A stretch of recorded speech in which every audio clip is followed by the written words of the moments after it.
आपण बघत आहात एकेपी न्यूज मराठी, आपला आवाज आपली ताकद। सबस्क्राइब करा, शेअर करा, लाईक करा। AKP news Marathi.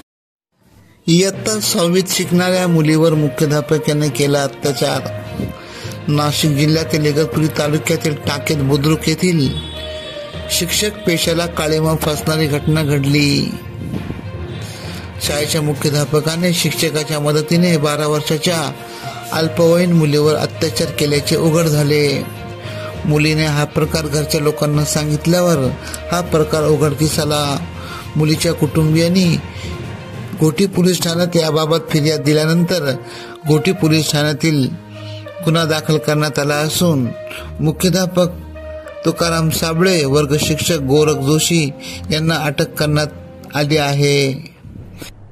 Ghoti police स्टेशनच्या अंतर्गत इगतपुरी तालुक्यातील एका गावामध्ये एका शाळेतील अल्पवयीन मुलीवर शाळेतीलच मुख्याध्यापकाने काल दुपारी 1:30 वाजेच्या सुमारास तिला दुसऱ्या एका शिक्षकाच्या मदतीनं घरी बोलावून घेऊन तिच्यावर अतिप्रसंग केलेला आहे आणि ती घटना संबंधित मुलीनं तिच्या मैत्रिणींना सांगितली आणि त्यानंतर मैत्रिणीने त्यांच्या पालकाला सांगितल्यानंतर ती घटना पालकांनी त्या मुलीच्या आजीला सांगितली आणि नंतर मग ही गोष्ट माहीत झाल्यानंतर आजी आणि तिचे काही नातेवाईक त्या मुलीला घेऊन सकाळी पोलीस स्टेशनला आलेले आहेत आणि मुलीच्या फिर्यादीवरून पोलीस स्टेशनला गुन्हा नंबर 58/2025 भारतीय कायदा कलम 64, 65, 75 आणि पोक्सो ॲक्ट कलम 4, 8, 12 यांच्यासह दाखल झालेला आहे।